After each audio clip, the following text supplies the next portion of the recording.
Hi, from my screen to yours. My name is Sammy, and today we will be talking about all the dramas that I watched this month of December. Can't believe it's already the end of the year. It will be a bit of a shorter one because I'm filming this in mid-December instead of usually when I film it closer to the end of the month. That's just because I will be going away next week. But anyways, let's get into the dramas that I watched.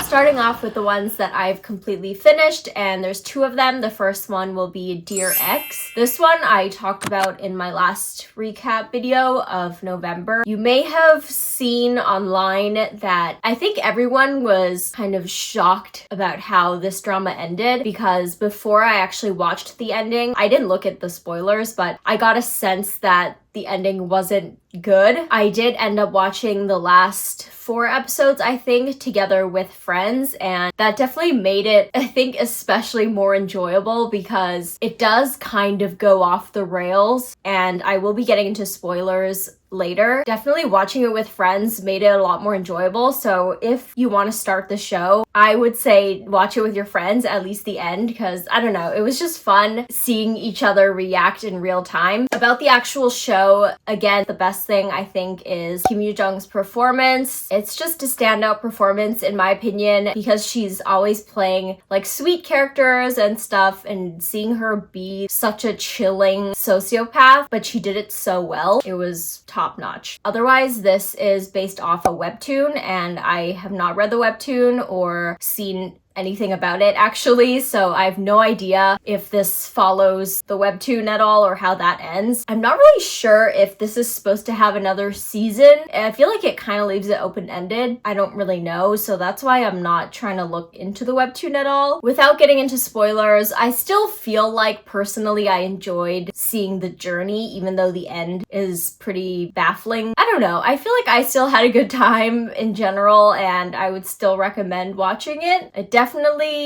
was not great the whole way through. And with that, I will go into spoilers. If you have not watched it, skip ahead to this time so you don't get spoiled. I think the story started to unravel when that billionaire husband came into the picture because it was so random. Maybe it's fleshed out more in the webtoon, but I feel like he came in to the story, into her life, and then was being sus and shady, and then just kind of stopped having much of an impact. Like at the end, nothing really happened to him, even though they threatened him. It just felt like unresolved. Relating to that, because Kim Jae-ho sacrificed himself to get this evidence to blackmail the rich guy, but I feel like in the end, did it really do that much? I feel like he just died, which was impactful or had meaning. Like, I guess that was it, just to show that she had that big of an impact on his life. And the whole Junseol thing, I don't even know. I thought at the very end he was ruining her in order to save her in his own way by stopping her on her path of destruction, both to herself and to like everyone around. But then at the end he held her hand and wanted to die together. My friends and I were literally in shock. We were like, huh? Yeah, I don't know. The end was so weird. And then she's just gone, but she's not dead, presumably, because her body's not found and she just walks away. Like, what now? She's just gonna live in hiding forever? That's why I think we were confused whether there's supposed to be more to the story. I feel like they purposely left it open-ended. They could technically do more with this because she's not dead, but if they weren't planning to do more, I feel like it's very unsatisfactory. Genuinely, I thought she was just gonna get ruined or maybe die somehow at the end. I mean, if there's one thing I'll give the show, it's that I had no idea this is how it would have ended. So I guess there's that. If you've watched Dear Ex, I would really love to know what your reactions were, what you think about the ending. Did it change how you feel about the drama as a whole? Enough of that. The second drama that I finished watching is another K-drama thriller, and that is The Price of Confession, which is streaming on Netflix. This one I mentioned when I introduced the drama in my monthly update updates video that I would definitely be watching this, because if you didn't know, I love thriller crime dramas. I'm happy to say that I really enjoyed this one. I feel like they kept the suspense going throughout the entire show. I think it's about 12 episodes. I was always unclear what was truly happening, what different character motivations were, and trying to find out the truth. I liked how they set up the protagonist to be kind of suspicious, and honestly everyone is suspicious, which is why they kept the suspense going throughout. I definitely think the most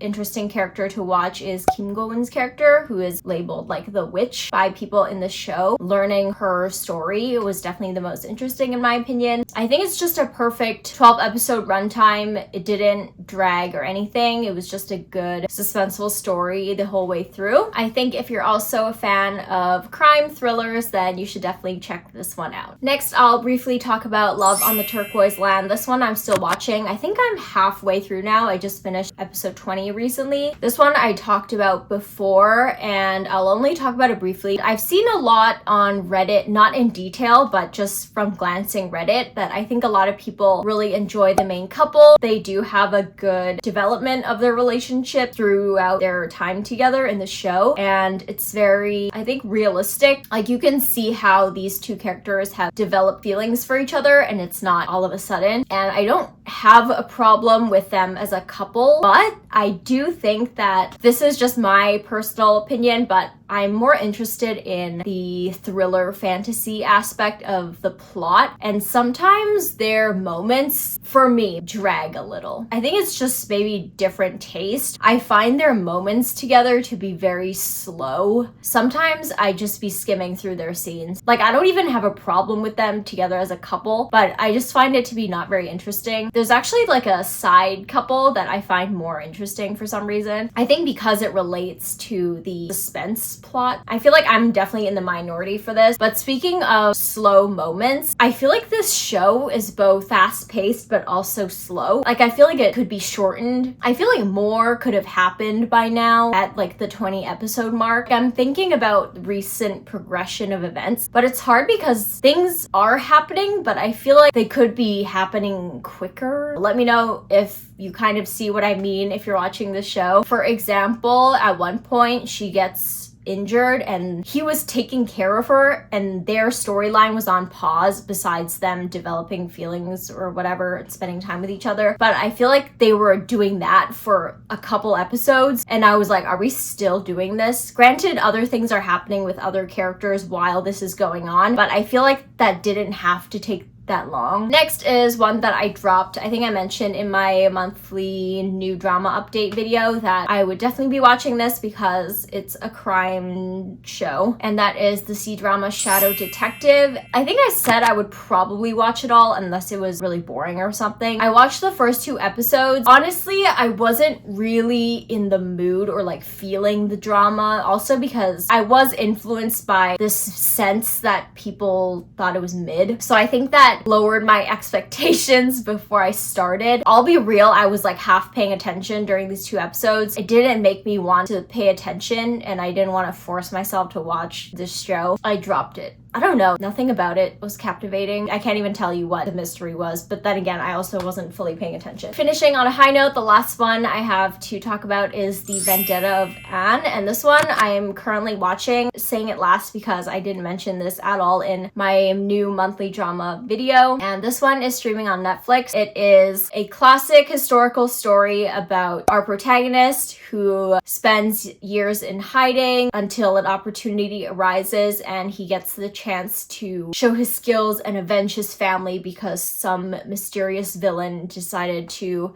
kill his entire family. There are so many historical plots with pretty much this exact premise, but it's just always a good story, interesting story that you can get behind, like revenge and stuff. I didn't know about this show until very recently, and I didn't necessarily have much expectations when I got into it. I just wanted to check it out. I ended up really liking it, and I think I'm maybe 7 episodes in as of right now. It's very engaging story-wise. I like the different characters. It's also shot very beautifully. The show looks great. And last of all, I think every episode ends not really a cliffhanger, but on a moment that makes you excited to keep watching the next episode, whether it's some sort of twist or reveal or just something shocking that happens. So I think that really made me a lot more invested in the show. Out of all the dramas that I'm currently watching, this one is definitely the one that I'm most interested in and actively excited to watch. Those are the dramas that I've been watching so far in this month of December. If you had to pick one to watch, you only have time for one, I think I would recommend you to watch The Price of Confession. I would love to know what you're watching this month, what exciting new releases for next year that you'll be tuning into, and thank you so much for watching. I'd love if you subscribe to my small drama community, and I'll see you in my next video.